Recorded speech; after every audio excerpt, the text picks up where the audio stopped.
Bienvenidas y bienvenidos a esta exploración. Hoy nos vamos a sumergir en un documento fascinante y, la verdad, bastante escalofriante.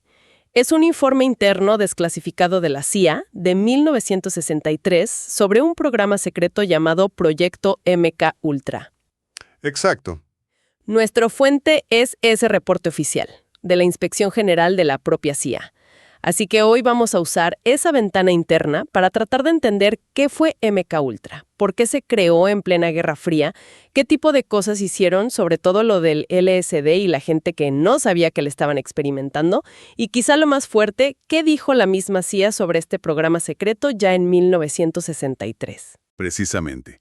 Este documento es una pieza única porque nos da una visión desde adentro, sin filtros, de las preocupaciones de esa época, de la Guerra Fría, y de los dilemas éticos que enfrentaba la agencia. No es una crítica externa hecha años después, no. Es la evaluación interna del momento. Vamos a ver qué encontraron y qué pensaron sus propios inspectores. Suena fascinante, casi como leer un diario secreto. Bueno, entonces, ¿cómo empieza toda esta historia?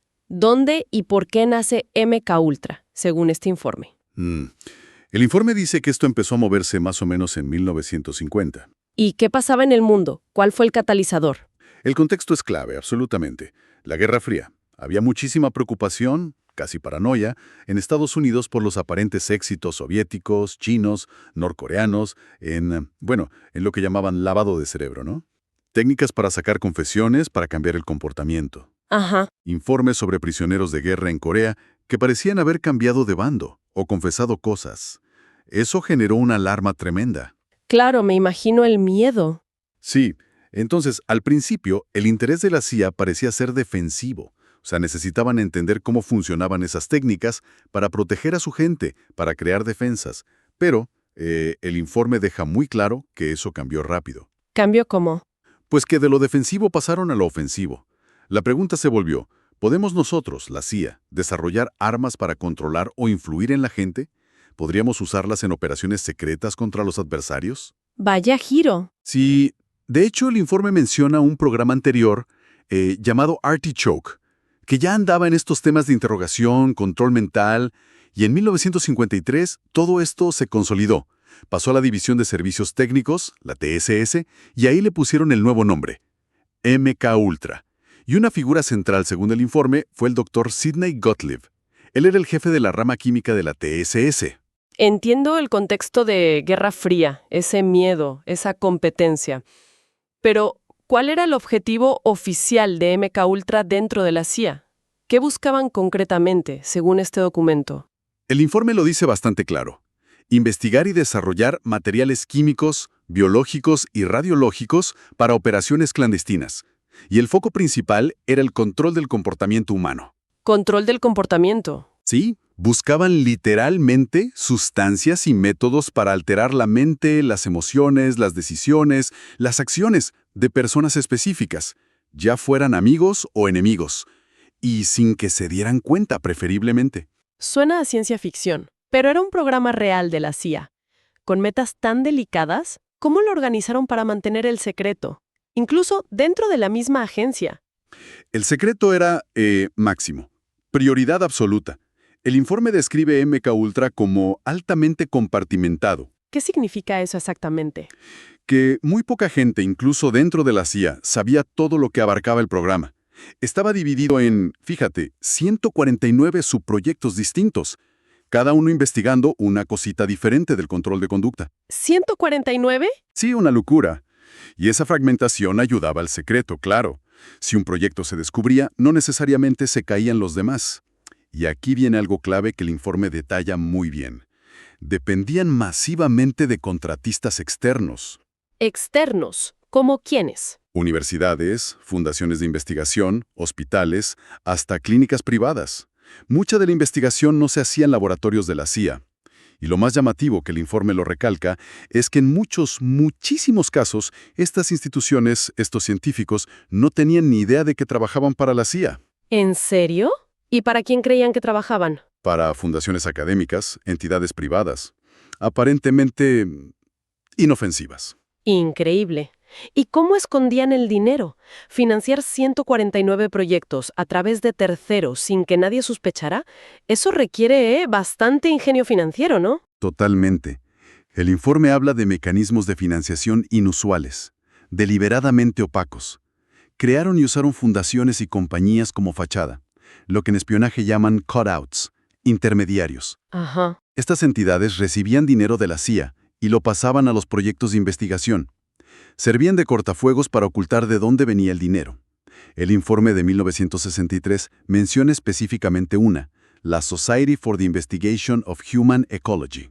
Fue uno de los canales principales. ¿Y por qué tanto esfuerzo en ocultarlo, incluso a los investigadores? Pues por dos razones, creo yo. Una, para que los científicos actuaran con más libertad, quizá con menos reparos éticos si no sabían que era para la CIA. Y dos, por supuesto, para ocultarlo al público y al Congreso. Y bueno, aunque esto se supo después de este informe, en 1973 el director de la CIA mandó destruir casi todos los registros financieros de MKUltra. ¡Qué conveniente! Eso dificultó saber todo el alcance, ¿no? Exacto. Hizo muy difícil reconstruir todo el gasto y la magnitud real del programa años más tarde. Dentro de esa red tan grande de proyectos, el informe parece darle mucha importancia a una sustancia, el LSD. Hoy es bastante conocida, pero en los 50 era otra cosa.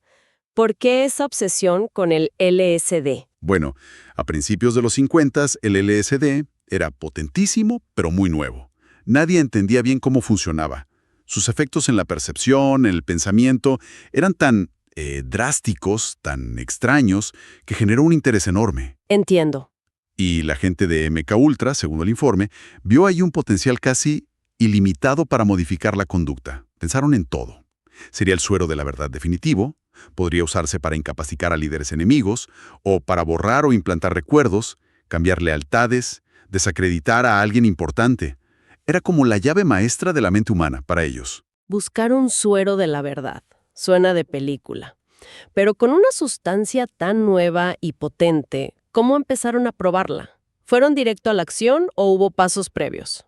Es una pregunta clave, y el informe dice que las primeras pruebas con LSD sí fueron internas, con empleados de la CIA, militares, gente que al menos en teoría dio su consentimiento informado. Al menos en teoría. Sí, porque querían ver los efectos en un ambiente controlado, entender la dosis, la duración. Pero aquí es donde la historia, tal como la cuenta el informe de 1963, se pone mucho más oscura, muy oscura. Aquí viene la parte más turbia, ¿no? Exactamente. Porque el programa no se quedó ahí, en pruebas con voluntarios. El informe de 1963 documenta explícitamente que MKUltra pasó a administrar LSD a sujetos involuntarios. Involuntarios, o sea, A personas que no solo no dieron permiso, sino que ni siquiera sabían que les estaban dando una droga. Y esto no fue en un laboratorio aislado, pasó con gente de la propia agencia, drogada a escondidas por sus colegas. Y también con ciudadanos comunes, fuera de la CIA, en situaciones normales, para ver cómo reaccionaban fuera de control. Espera. ¿Me estás diciendo que la CIA, según su propio informe interno de 1963, estaba drogando a su propia gente y a ciudadanos estadounidenses con LSD sin que lo supieran? Eso suena peligrosísimo. E ilegal, ¿no? Es impactante leerlo en un documento oficial de esa época, sí. Y los inspectores generales de la CIA en 1963 no se anduvieron con rodeos. Criticaron abiertamente varios puntos gravísimos. ¿Cómo cuáles? Primero, la falta total de consentimiento, obvio. Segundo, la ausencia de exámenes médicos previos. No revisaban si la persona tenía alguna condición que la hiciera vulnerable al LSD, una negligencia médica básica. Tercero, la falta de seguimiento. Los drogaban y en muchos casos simplemente miraban de lejos qué pasaba, sin intervenir aunque la experiencia fuera un infierno o dejara secuelas. ¡Qué terrible! El informe hasta cita ejemplos concretos que de verdad ponen los pelos de punta.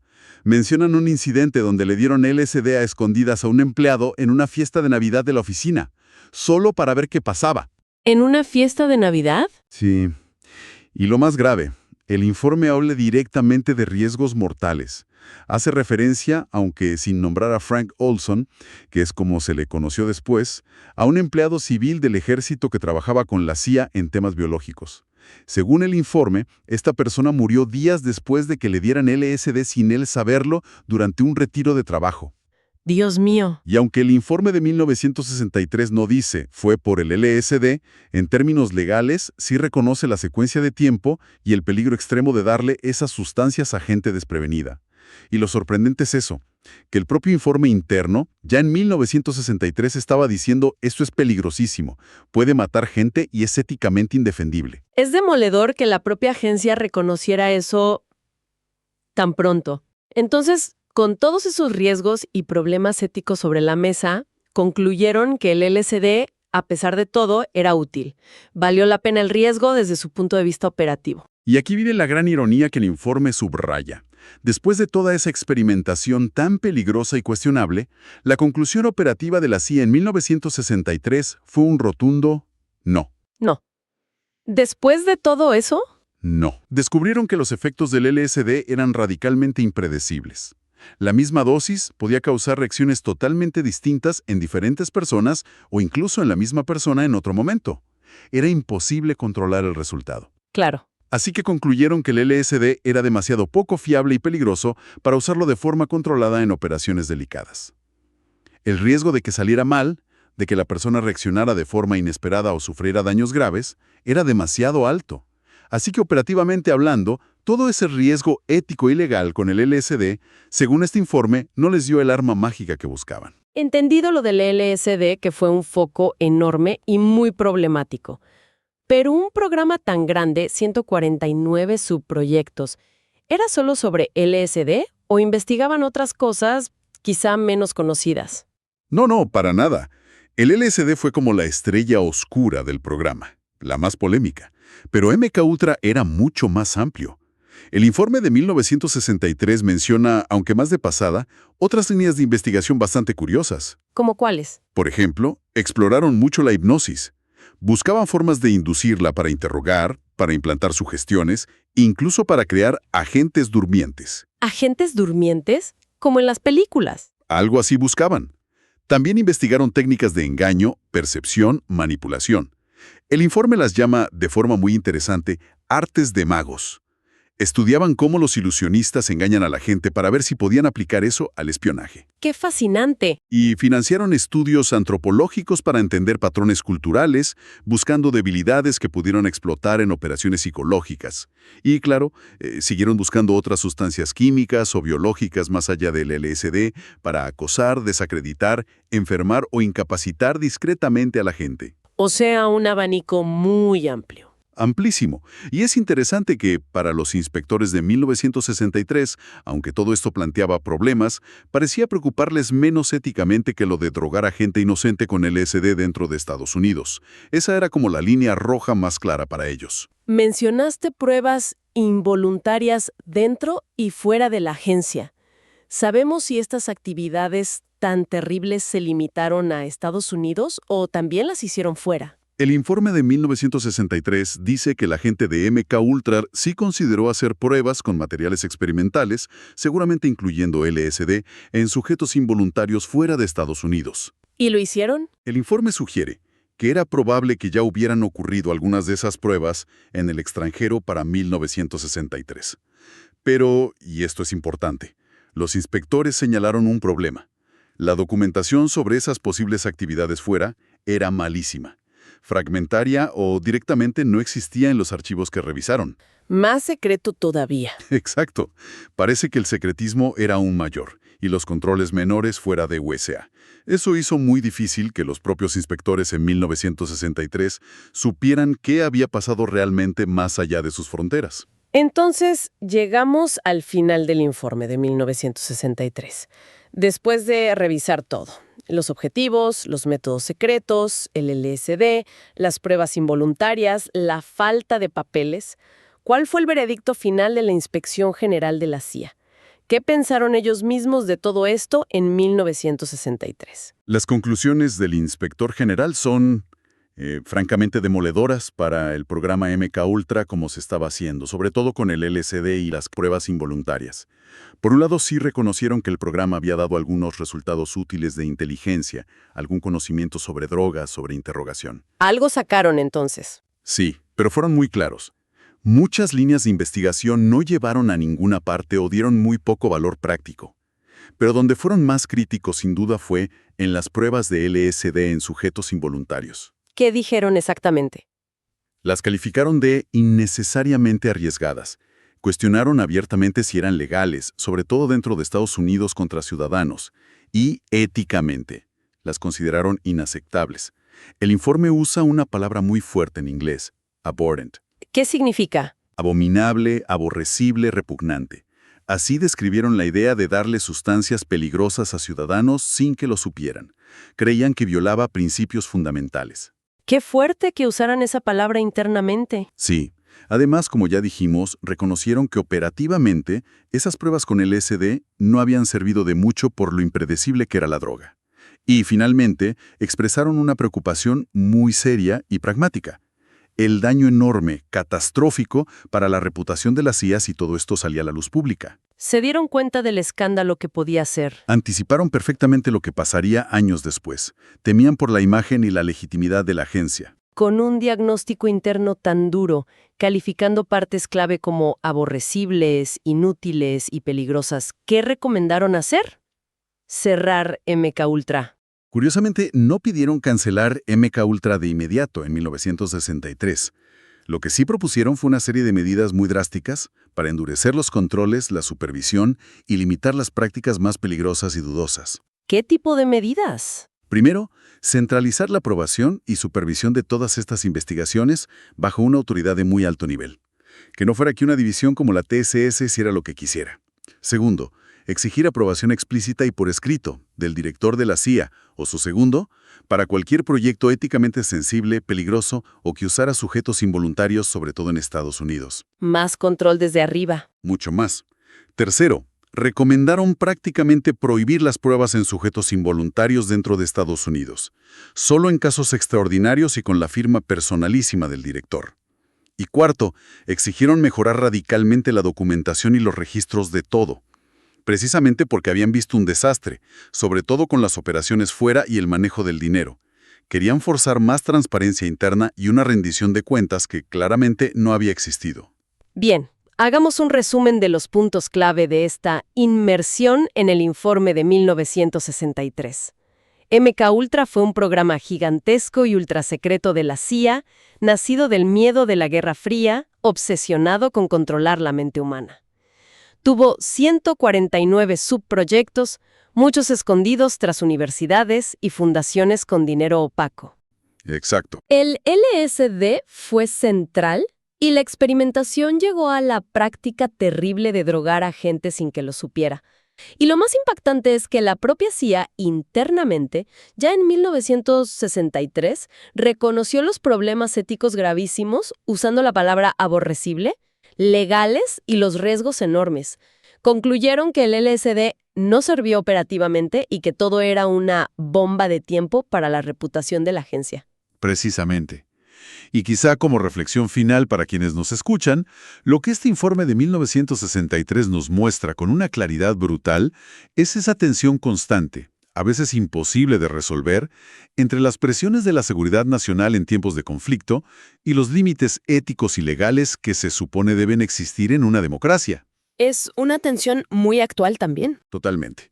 Si esta fue la evaluación interna de la propia CIA hace más de 60 años, reconociendo que habían cruzado líneas peligrosas, nos obliga a preguntarnos por los desafíos de hoy. ¿Cómo se asegura una supervisión real y una rendición de cuentas sobre operaciones de inteligencia que por naturaleza son secretas? ¿Dónde se pone la línea? ¿Y quién la vigila?